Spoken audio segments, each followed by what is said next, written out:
You're listening to MSP Survivalist, and today we're going to be talking about ransomware, the most recent attacks, defending against it, and responding to infection. And don't forget to hit that subscribe button to catch future episodes.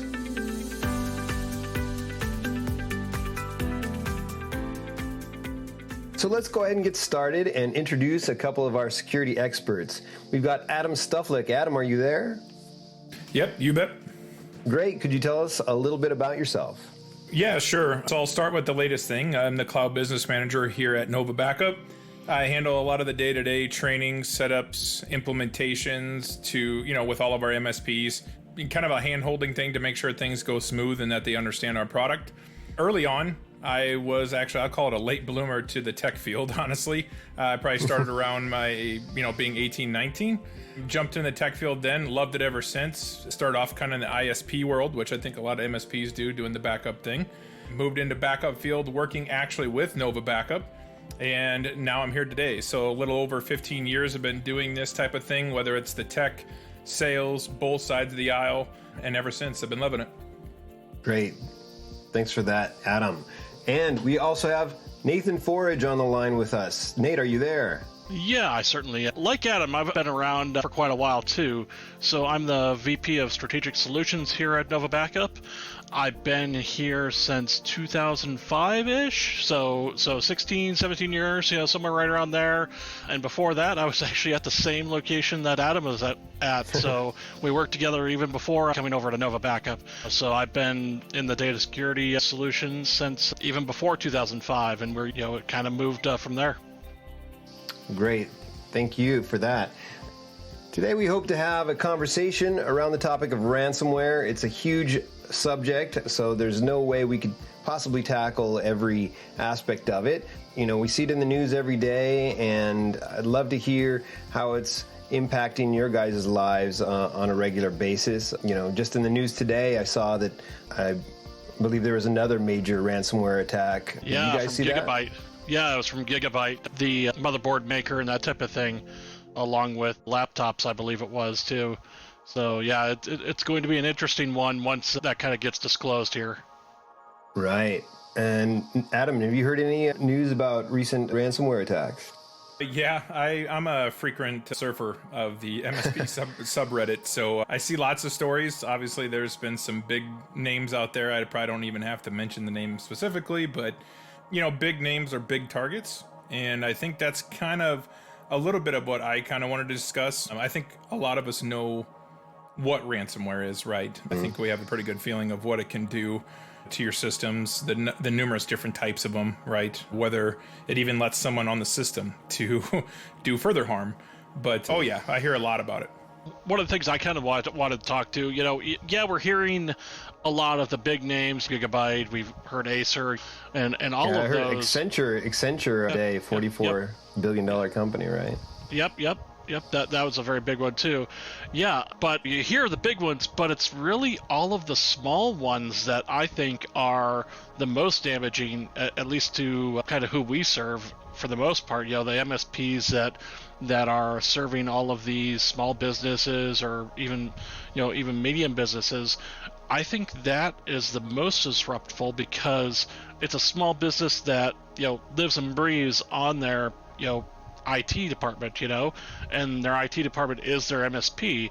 And if all of a sudden that MSP is being targeted, which we're seeing a lot of, because MSPs are a great target because they have, say, a couple, dozen, 100, or 1,000 small businesses underneath them, they're a great target to get a lot of easy, cheap money if you can just get in at the MSP level.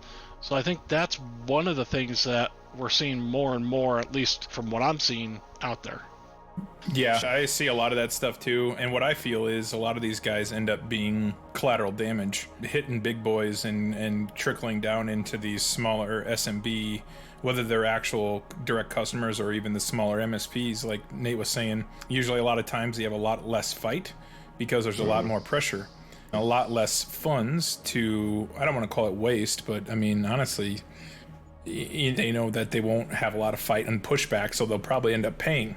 So yeah, and it's all different types of reasons, right? It could be targeting specific niches. Yeah, it's a little misleading, right? We see all these big names in the news, but I don't know if people realize that the number of small businesses being hit is definitely on the rise. Well, and we see it here as part of NovaBACKUP. I oversee engineering, technical support, our internal IT, and everything else.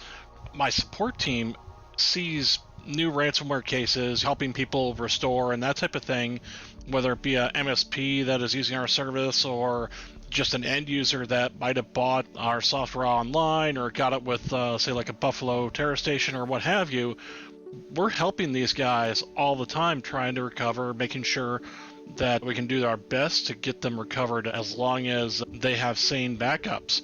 And that's what I think part of the problem is on some of these small businesses, that they might have a good local backup, but they don't understand what a ransomware attack can do to that local backup if they don't have either an air-gapped or off-site backup. A lot of the MSPs that are working with us now, they understand that, and they're using our off-site solution for that, but it's like you said, not an if, but a when you're going to get hit by this. So, sure. As long as these MSPs are taking it to heart and making sure that they're locked down, that's the best thing that I can, from a technical point of view, help recover from when it actually hits. Right. You see a lot of these guys, and this goes a question for both of you. Do you see that the majority of these guys are paying ransoms? I think a lot of times people are now in getting insurance, which to me, I guess, is good and bad. It would be a quick fix, but also it's like, hey, hit me more. But yeah, I mean, I think as long as you have a good strategy, you can get your data back. And with us, I mean, I think a lot of the guys we work with are able to get a lot of their data back, maybe not to the point of failure, but maybe a couple days right in front of that, which still allows them to get up and running. And I mean, there's different levels, right? When it comes to recovery, it could be a BDR solution, right? Where they can actually spin up a machine while they're trying to recover and still continue business. It could be a smaller guy that maybe just has a couple local backups and doing maybe some offsite, hopefully offsite, but it depends. I mean, a lot of times, from my experience, I see guys getting their data back. On their own, you're saying? Well, yeah, they might be getting their data back on their own, but to your point, to your question, are a lot of these people paying the ransom? Like Adam was stating, a lot of these people are actually buying insurance or making sure their insurance has cyber insurance type clauses in it, so it helps them with this ransomware stuff. And one of the issues with cyber insurance ransomware, in my opinion, is it just encourages these bad actors to continue this ransomware attack, because the insurance companies are just paying this ransom because it's cheaper for the insurance company to pay the ransom than to even wait for the recovery to happen, even if they have a good backup, because the insurance company is paying for all the downtime that this company is having. I mean, we've had a couple customers like that, some larger customers that use our software, that we were able to recover their data, but they still paid the ransom because it was faster for them to get going with the ransom decrypt than to actually do the recovery. And that was a suspicion I had. I don't have a whole lot of experience with cybersecurity insurance myself, but the concept of these guys basically paying out to criminals is a little unbelievable to me. I don't know, I can't verify that that's the case for all cyber insurance companies, but it seems like that's a major benefit to having cybersecurity insurance, is that they're going to help pay that ransom, and that concept is just kind of blows my mind a little bit. Well, I've talked to a couple, I'll call it more insurance people that deal with cyber insurance quite a bit, and what's happening is these insurance people that are covering for ransomware attacks, they're hiring negotiators to negotiate with the ransomware people to negotiate the ransom down, and then just paying it. So they already have in mind that they're going to pay this if it happens. I was wondering, with some of these organizations that may be involved with healthcare or maybe dental, other people dealing with the highly sensitive information, maybe they just don't even feel like they have the choice. Even if they have a good backup, maybe they feel like they have to pay the ransom no matter what, just cover all their bases. Well, you bring up a good point there.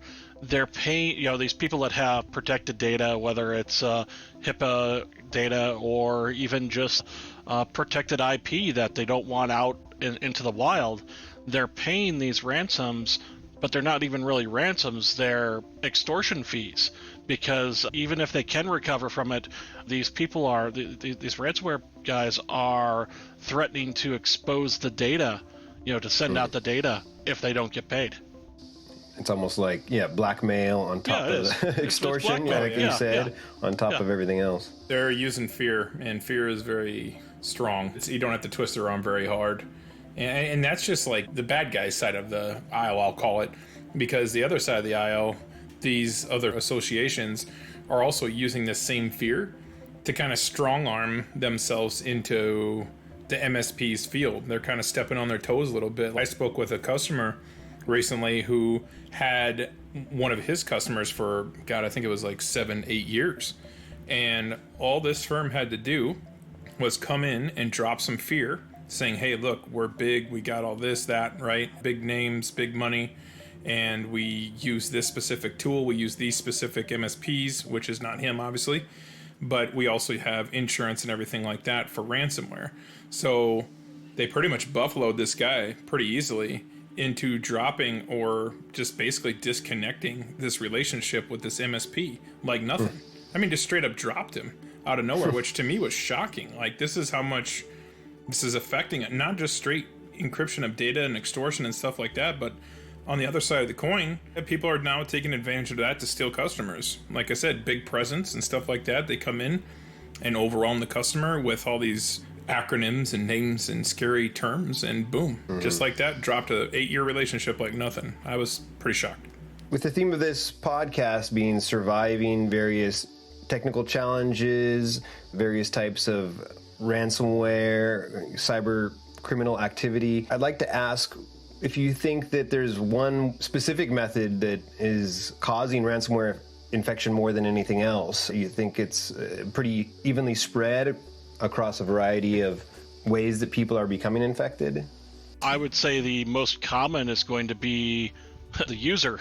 It's really the user that is, I would say, a majority of them. We are seeing, like with the Kaseya's and some of the, the SolarWinds and other ones, where it's more of a distributed attack. But I would say the majority of the people that we interact with, well, at least I interact with, have all been infected via some sort of user error, whether it's a bad download, email link, what have you. But I would say it starts at the user end for a majority of it. Yeah, I agree. I think another thing too, and I see this often, is just an MSP or someone that's administering backups to be, I'll call it, lazy when implementing things, right? Making it more difficult for this ransomware that happens, on this machine or gets this machine hit to not easily spread. Like, for example, someone will have a NAS device. It's a great way to have a local backup solution because you can lock it down. Well, then all of a sudden on that same machine, I see a map network drive to that same share, because they're using that share not only for backup, but they're also doing it for just normal data file server type stuff. Security policies, really. Well, yeah, standard operating procedures, right? Don't be lazy when you implement things. Use the NAS or whatever type of security. Don't cut corners. Otherwise, you're just going to open yourself up to a headache. Well, I mean, Adam, we were talking about a customer today. One of the issues was, if we get into a machine to help someone out and we're looking and trying to help them out, with a backup problem or a restore problem, and we see that no Windows updates have been done for almost a year and the machine hasn't been rebooted for a year, there's something wrong here. I mean, you can't neglect machines like this anymore. No, it has to be, do you run a car, with the same oil for, 30,000 miles, or do you check the engine, change the oil, that type of thing? Yeah, and by the way, this is has SQL on all this. I mean, it was a server, right? I mean, this is not like a workstation. This is a server that hasn't rebooted for almost a year. That is, to me, just literally opening up a can of, it's not good. Yeah, it's like life. You got to be proactive about things. I mean, leave your house alone for a year and come back to it and see if it's gotten any better, you know? Yep. No, I agree. Yeah, all of us would love to sit back in a chair and just collect money. That would be awesome. But unfortunately, that's not real for like the 99% of us that are in the field. It's just not doable. So you got to do a little bit of due diligence and have a standard operating procedure, right? Have it all documented down, because it's not only all on you. Sometimes if you have to bring on another person, like for Nate and I, let's say we're in business, Nate knows everything, let's say, and he gets hit by a bus, then what, right? You know, I mean, you got to have these type of things prepared. A lot of these guys are new too, but we also try to help them a lot. I think we go the extra mile here at NovaBACKUP with that type of stuff. I'm assuming that a number of our listeners are technically savvy, but the most common methods of preventing ransomware to begin with being antivirus, different types of content filters, having a good backup. Is there other core technologies that you would say are absolutely necessary from a preventative side? Well, like I said, most of this stuff is happening at the end user level. That's how they're getting in. So education is probably one of the biggest things to do. Educating users, if you're an MSP or even just the person of a company, educating your users on what happens when you get a suspicious email, or what does a suspicious email look like, or if something does happen, what's your plan? How do you notify someone? You have to have a plan for that. There's the education point that you have to deal with.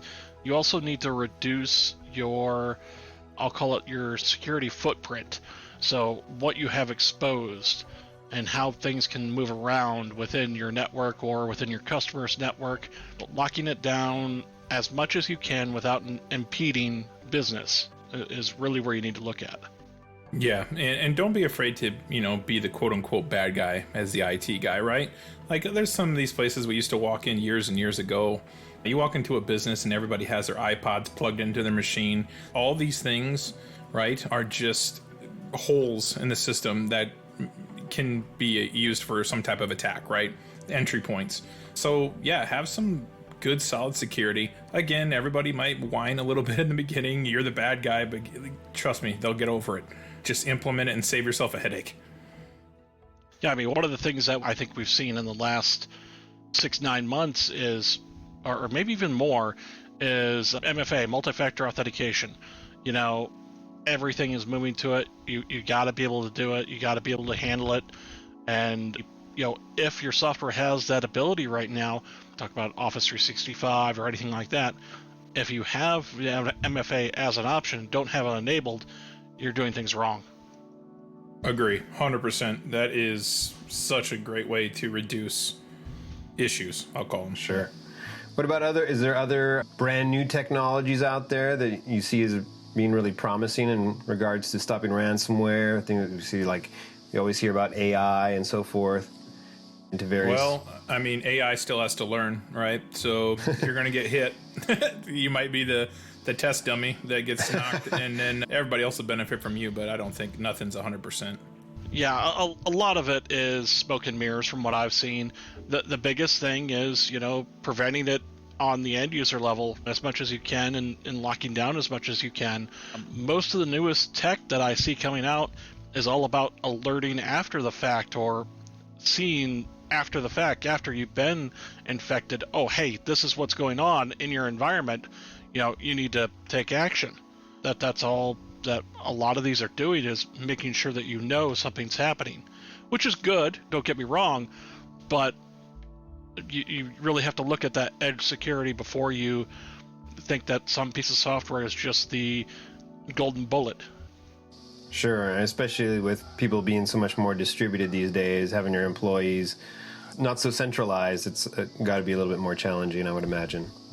Yeah, Susie's Wi-Fi network at home that's doing the accounting probably isn't the most secure thing in the world.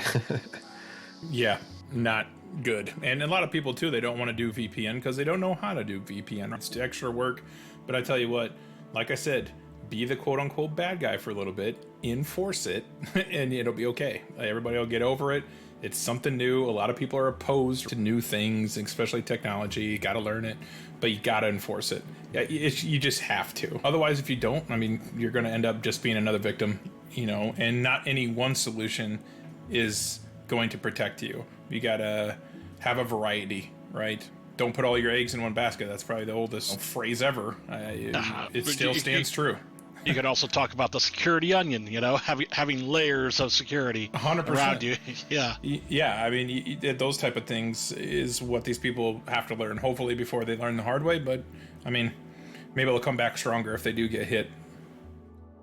Okay, we've talked about some great things here today in regards to ransomware, prevention, things that you can do to reduce your odds of getting infected. Today was kind of a general discussion. We hope to get feedback from our audience as to things they'd like to see us dive deeper into. So, guys, I'd like to open it up to you about any closing remarks you'd like to make in regards to ransomware, prevention, recovery, your closing remarks, if you will.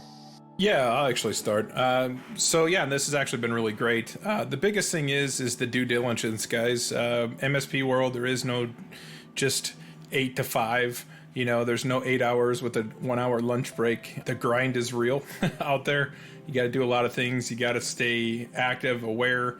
And actually, maybe next podcast, I'd even like to discuss a little bit about that. How to keep your techs up to date. Whose turn is it to stay up until midnight? How is that person aware, right? All these different things I think are really important. But to me, it's about just staying diligent.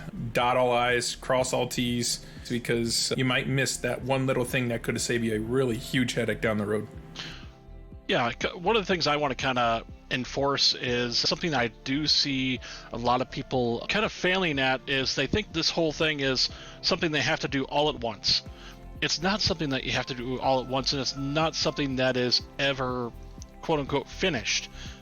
It constantly needs to evolve. Your security presence, your data protection, it all has to evolve as everything else evolves. So you don't have to take everything at once and try to do everything all at once. Do it slowly, make sure everything's documented, what you're doing, and that it's evolving as threats are happening and as the world is changing. And as your customers are changing. Just because you have it locked down and you have this perfect template for this one customer doesn't necessarily mean that that's going to fit perfectly for this next customer that might have some other thing that they have to deal with as part of their business. So it really needs to be a fluid thing that needs to constantly evolve. Well, gentlemen, I really appreciate you joining us here today. I'd like to remind our listeners to subscribe so they don't miss any future podcasts. And please, if you've got suggestions about topics you'd like to see covered in greater depth in regards to data security and protection, please let us know.